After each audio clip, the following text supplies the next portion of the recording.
Hey everyone, Scott here with a TF2 gameplay video. Now, I know that I've been pretty inactive for a while, just had a ton of IRL stuff, but when I saw that Valve was being transparent about possible changes, my hype level went up over 9,000! Their lack of communication has always been a sore spot for me, so to see this, it makes me think that they're really going to blow our minds when the Pyro update finally comes out. Now before I get into my thoughts on the Scout changes, I wanted to let you know two things. First, I'm bringing back an old series, and I want you guys to help the order that it comes out in.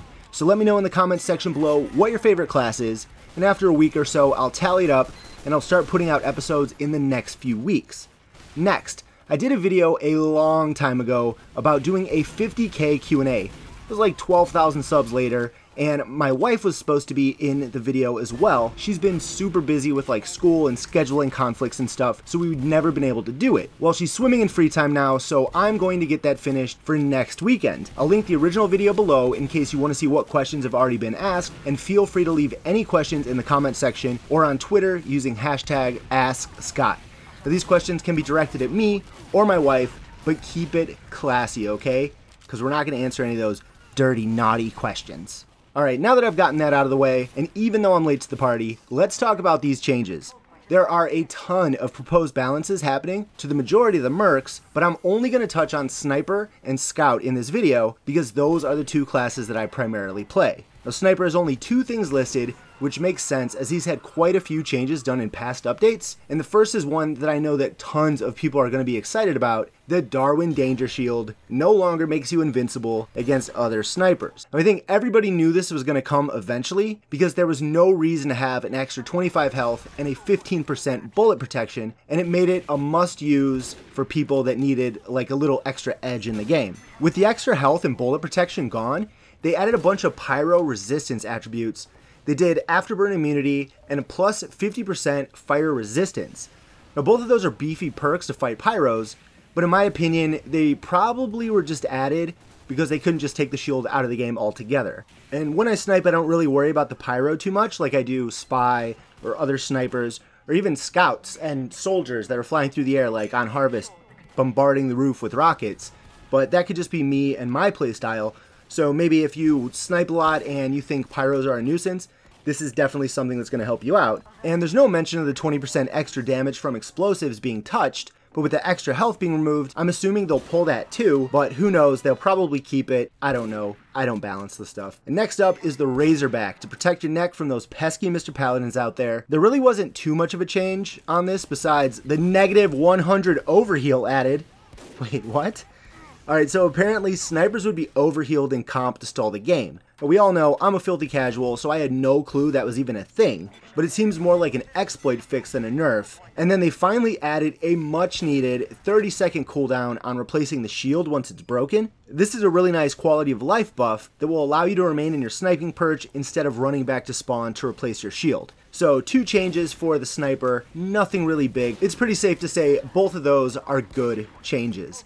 Now, Scout was the main focus of the balance with a whopping 6 proposed changes. And I'm not gonna lie, I rarely use any of these weapons besides the Atomizer, so the changes don't really affect me, but seeing some of them makes me feel bad for the scouts that do. Again, it seems to me that they're changing them because they can't physically take them out of the game, and now no one will bother using them. Take the Sandman, for example, which allowed you to stun an enemy for 1 to 7 seconds with the only downside being negative 15 health. This allowed you to get in, wreck stuff while they're immobilized, but at a higher risk because of a lower health. Well, apparently people thought that it was not a fair mechanic and complained, so Valve is changing it to no longer stun enemies. Instead, balls do a 50% increased damage at a 20% shorter range for the max effect and a 5-second quicker cooldown. Now, I'm not a huge fan of crowd control mechanics in shooters, but I never had a problem with being bonked. Sure, a lot of times it's pure blind luck that the player pulled off a long distance bonk, but for scouts that practice, that's hard to do in the heat of a battle, so it definitely sucks for them. If they're removing crowd control mechanics, then they should probably also remove the entire air blast from pyro and sentry from the entire game. They both have similar effects on mobility, and one of them you don't even have to aim.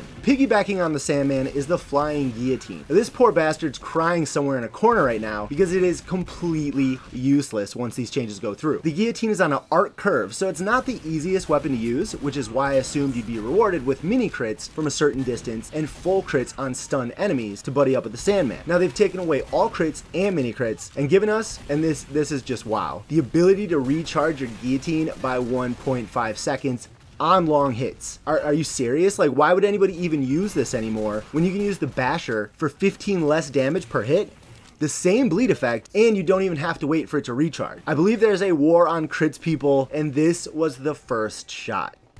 The Bonk was created to allow Scout, as Valve states, to pierce hotly contested areas. While under the effects of Bonk, you can't take damage, but you also can't fire a weapon. You're basically a distraction for 8 seconds in hope that your team can cap a point or clear a cart. Well, Valve doesn't like the exact reason that they created the weapon for anymore, so now they're adding a 5-second slowdown effect based off the damage you've taken, ranging from negative 25% at low damage to 65% at 200 plus damage. This means if you're going to contest a point under the effects of Bonk, you better get in and get out, giving yourself at least 2 seconds to get to safety or be prepared to die.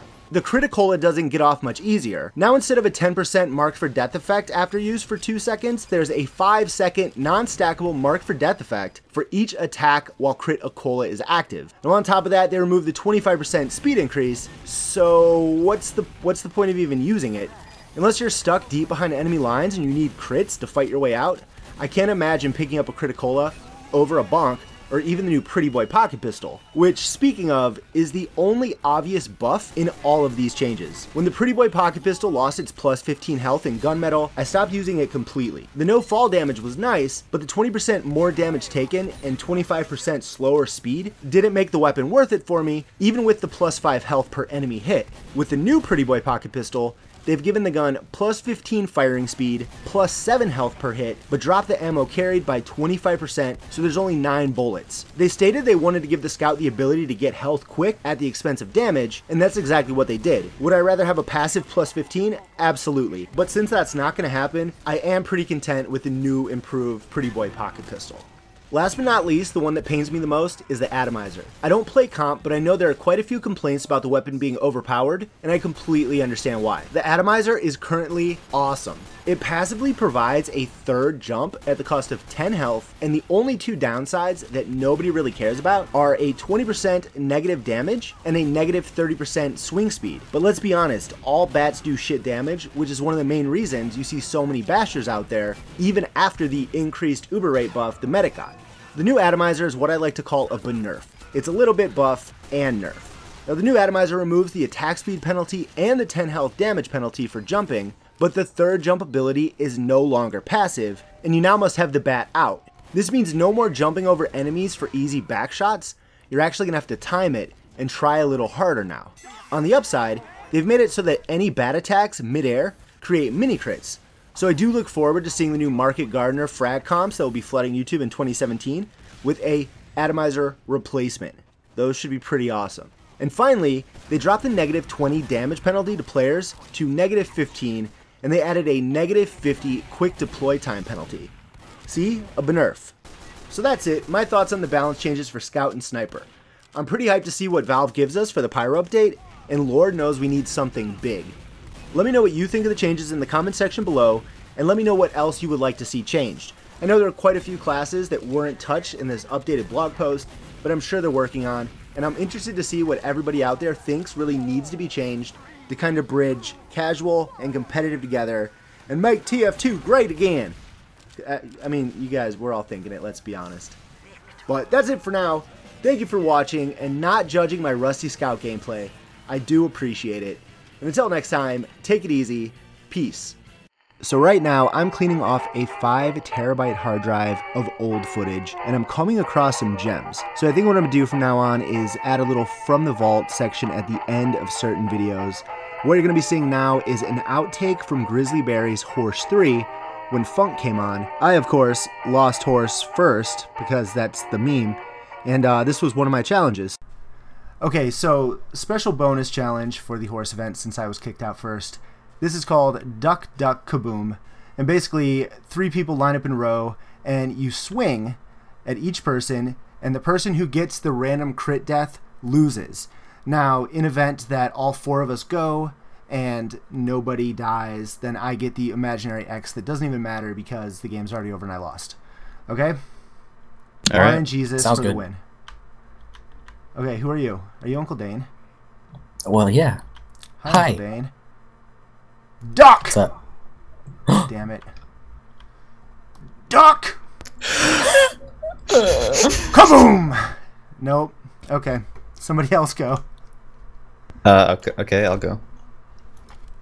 This is gonna work. You know why? So you just get an X by being random critted? Yep. Is that really in the nature of Yep. fair game? Well, I think last time we played, That's exactly why I'm doing Yeah, it. Raja I was did it. reviewing the footage and there was just one challenge where it's like whoever dies to a random crit Yeah. loses, and I was like, I don't think that's fair. Nope. But Now, right. Funk, No. you have to be very, very enthusiastic about your duck kabooms.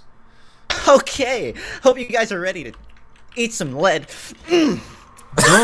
I lost. Funk is the double winner. Funk won the special double challenges. Wow.